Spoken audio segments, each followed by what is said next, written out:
Good morning. Good to see everyone here. I hope the chairman doesn't feel like I'm stealing his show. I am the Republican spokesperson on the Senate Redistricting Committee. My name is Dale Rigther. I am a state senator from the 55th District of Illinois. I've been in the General Assembly since the fall of 1997. I'm a member of the Illinois Senate since 2003.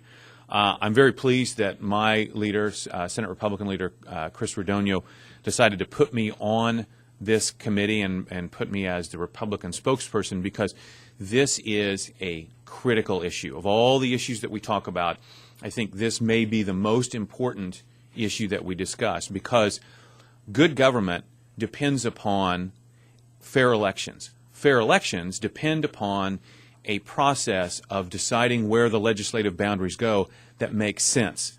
The process that Illinois has makes no sense. It is democracy by lottery.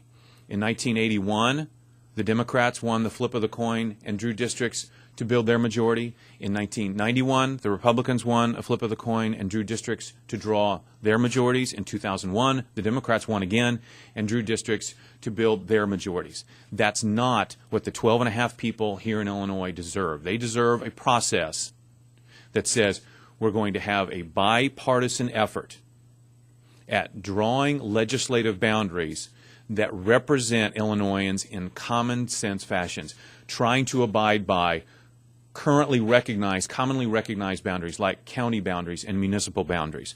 Perhaps one of the most important things that we need to do in any plan that we adopt is we shouldn't worry about where incumbents live. That's been a problem with this process. When one party draws the map without input from the other party, they worry about their incumbents. We should have a process that does not worry about where the incumbents live and does not worry about political affiliation of the individuals being represented. I am the sponsor of Senate Joint Resolution Constitutional Amendment 69, which is pending in the Committee on Assignments in the Senate right now. That proposal embodies the Collins Commission recommendations on redistricting.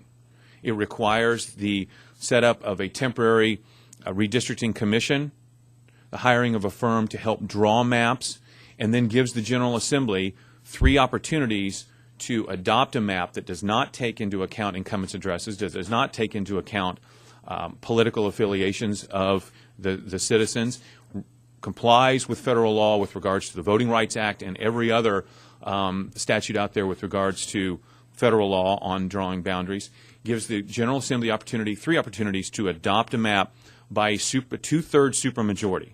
That supermajority is critical. Again, people want to see both parties have to compromise on their map. The only way to ensure that in the General Assembly now is to require that 2/3 majority.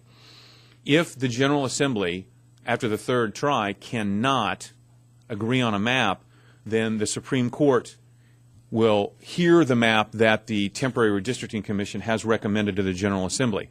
And it takes a supermajority vote of the Supreme Court to overturn that map, and they can only overturn it for constitutional infirmities. So in other words, the proposal that I've put out there does not take into account incumbents' addresses, does not take into account political affiliation, requires bipartisan agreement on a map, or lets the Supreme Court, by supermajority, adopt the map that the Commission has recommended. That is a far, far better process than someone sticking their hand in a replica of Abraham Lincoln's stovepipe hat and drawing out one of the envelopes. I heard Senator Raul refer to the committee as bipartisan. It is bipartisan in that there are Republicans and Democrats on the committee. It is not bipartisan in terms, obviously, of the makeup.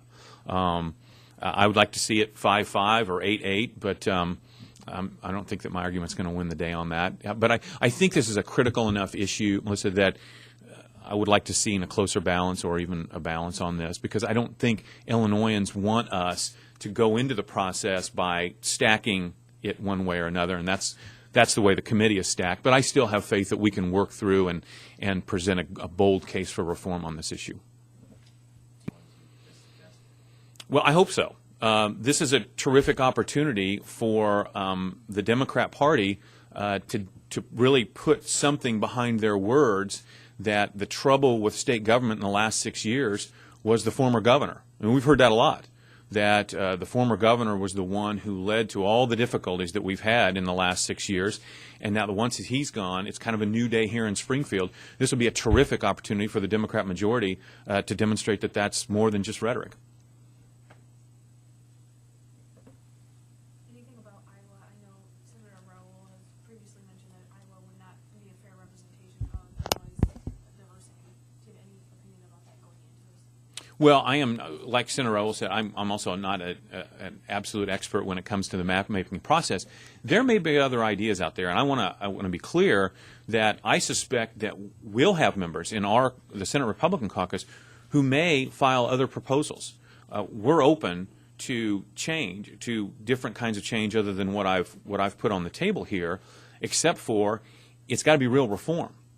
It would not be the first time you've seen in this building's history for someone to come out and say, I've got this grand proposal that's real reform, and then when you start digging around in it, you find out it's really not that much of a change at all.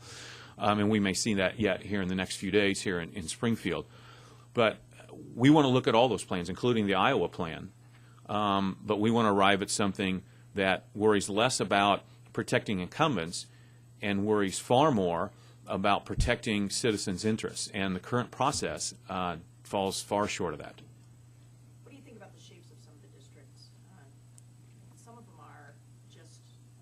Stretch all the way down eastern Illinois. You know, I've never been to one of those doctors who shows you ink blots on a card and says, tell me the first word comes to mind when you see this. But now, after 11 years in the General Assembly, I think if I did go to one of those doctors and I saw one of those, the first thing that would come to my mind is, well, that looks like a district that the General Assembly drew. We can do better than that. Those districts, and if you go up to 309 outside of our offices here in the Capitol, you'll see a side-by-side comparison of what the Iowa legislative districts look like as composed to just one of Illinois' congressional districts. I think it's the 17th. And you'll see a dramatic contrast between the two. I've yet to talk to anyone who's looked at that and hasn't said, and regardless of party, who's looked at that and said, it looks like Iowa gets it a little better than Illinois does. But doesn't Iowa lose out in Congress because they have more competitive elections, so their members aren't around as much? Where seniority is such a big thing. We had the Speaker of the House from Illinois. Well, that's Name a congressman from Iowa. Right. I think that's true, but I think that our first concern in Illinois or Iowa or wherever else has to be the choice that we give voters about who will represent them. Seniority in Congress, I've never served in Congress, but I hear seniority is important. But I think our first concern has to be the choice that we're willing to give voters about who will represent them and the faith that the taxpayers and the voters have in our system of democracy. And that faith, in 11 years I've been in the General Assembly, is at an all-time low here in Illinois. And we'd be kidding ourselves if we didn't realize that part of what contributes to that is the fact that incumbents work to draw districts to make sure that they stay here in Springfield. And we all get elected. We've all been elected into districts that are products of a like I said, democracy of lottery, and by lottery, and I think that we can do better than that.